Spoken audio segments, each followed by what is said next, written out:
Terima kasih Afni di Angkasa Puri. Assalamualaikum dan salam sehati sejiwa. Usaha Jabatan Bomba dan Penyelamat Malaysia Sabah membina semula rumah yang musnah dalam kebakaran melalui projek Strategi Lautan Biru Kebangsaan ke-7.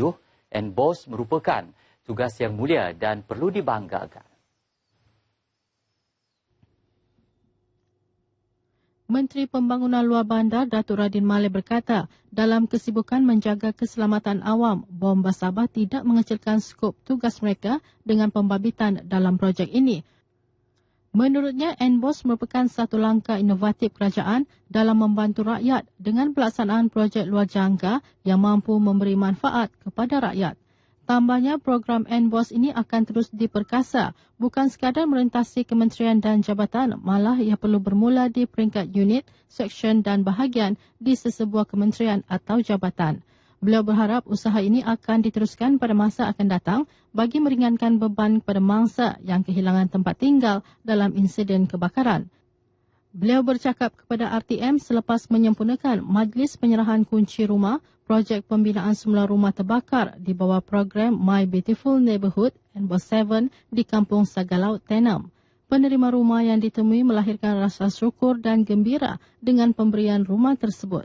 Bersyukurlah karena kami dapat sudah rumah yang biarpun kecil, alhamdulillah, syukur karena pihak Bomba juga menolong kami. Rumah berkeluasan 600 kaki persegi ini melibatkan kos RM47,000, mula dibina pada Mei lepas dan siap sepenuhnya Ogos ini. Kerja-kerja pembinaan disiapkan sepenuhnya oleh 12 anggota Bomba yang mempunyai kepakaran dalam bidang tersebut. Rumah ini juga merupakan satu daripada 4 rumah yang bakal dibina melalui program serupa yang akan dilaksanakan di Ranau, Kota Belud dan Tawau tahun ini. Timbalan Pengarah Jabatan Penyiaran Sabah, Ali Haji Ngasio, dilantik sebagai Pengarah Jabatan Penyiaran Sabah yang baharu.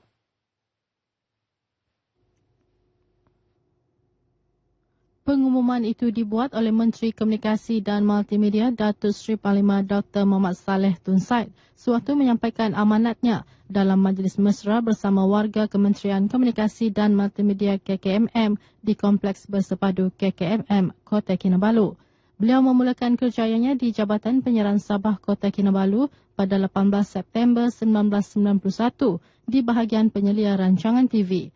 Beliau yang merupakan anak jati Sabah memiliki pengalaman luas dalam bidang penyiaran dan menjadi pemangku pengarah jabatan itu sejak 2011.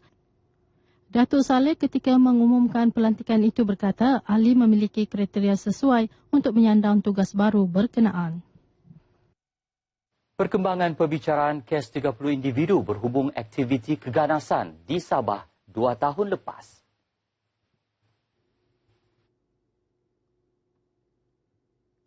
Tiga tertuduh dalam perbicaraan kes pencerobohan Lah Datu dihantar ke Batalion 17 Pasukan Gerakan Am PGA untuk diserahkan kepada seorang pegawai penyiasat.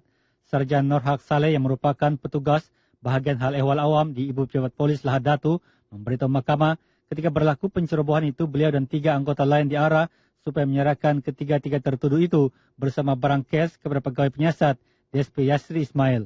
Perbicaraan yang berlangsung di hadapan Hakim Stephen Chong di Jabatan Penjara Sabah ini bersambung pada 17 Ogos. Golongan muda dalam UMNO diminta berani dan tegas menyatakan pendirian namun pada masa sama perlu hormat dan akur dengan pucuk pimpinan. Naib Ketua Pemuda UMNO Malaysia Khairul Azwan Dato' Harun berkata, pendapat yang dilontarkan golongan itu juga perlu diberi perhatian bagi memastikan kesepaduan dan kepelbagaian terus menjadi tunjang kekuatan parti. Beliau berucap merasmikan mesyuarat perwakilan pergerakan pemuda UMNO Tawau di Tawau. Beliau turut berharap segala permasalahan yang dihadapi dapat diselesaikan dengan kaedah terbaik sekaligus menjadikan UMNO terus relevan dengan rakyat. Terdahulu Ketua Pemuda UMNO Tawau Arifin Kasim menyuarakan cadangan agar diadakan pemilihan di peringkat kepimpinan Parti UMNO pada tahun depan. Jelasnya ia penting dilaksana segera bagi memastikan Parti UMNO yang menjadi wadah untuk orang Melayu itu terus dimertabat untuk memimpin negara pada masa depan. Setiap perwakilan wanita UMNO perlu bekerja keras dalam melaksanakan perjuangan parti bagi memastikan sayap parti terus utuh dan unggul.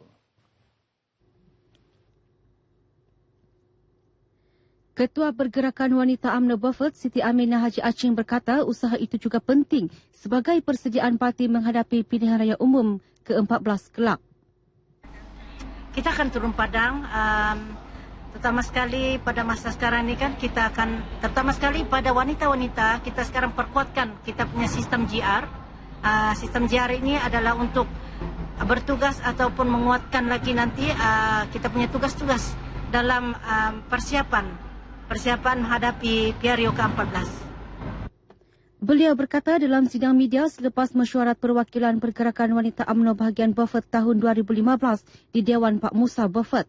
Dalam pada itu katanya kepentingan generasi muda akan terus diberi perhatian bagi memastikan golongan yang menjadi pelapis kepimpinan negara ini terus terbelang.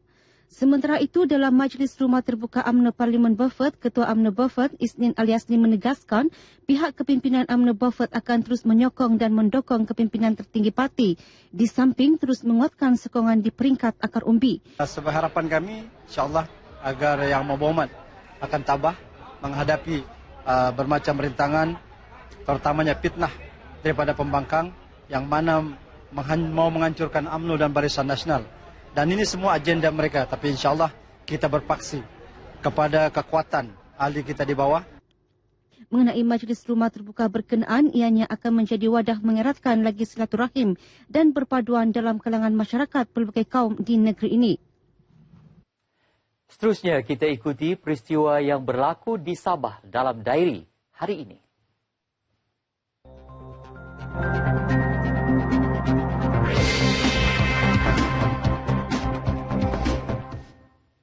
Ketika ini berlangsung The Sandakan Day Memorial bertempat di Sandakan Memorial Park.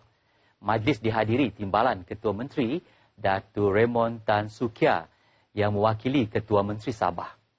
Seterusnya bermula pukul 8.30 pagi diadakan istiadat Convocation ke-19 Politeknik Kota Kinabalu yang dihadiri Yang di-Pertua Negeri Tun Haji Johar Datuk Haji Mahiruddin. Manakala pada pukul 9 pagi, orang ramai boleh mengunjungi Pesta Bunga Taman Pertanian 2015 di Taman Pertanian Sabah, Danam. Sementara itu, pada pukul 10 pagi nanti, Menteri Kerajaan Tempatan dan Perumahan Datuk Seri Panglima Haji Ji Haji Noor akan merasmikan Majlis Pelancaran Pangsapuri Timbuk Jaya di Dewan Seri Sulaman Tuaran. Baiklah saudara, paparan itu tadi mengakhiri bahan berita dari Sabah hari ini, 15 Ogos 2015.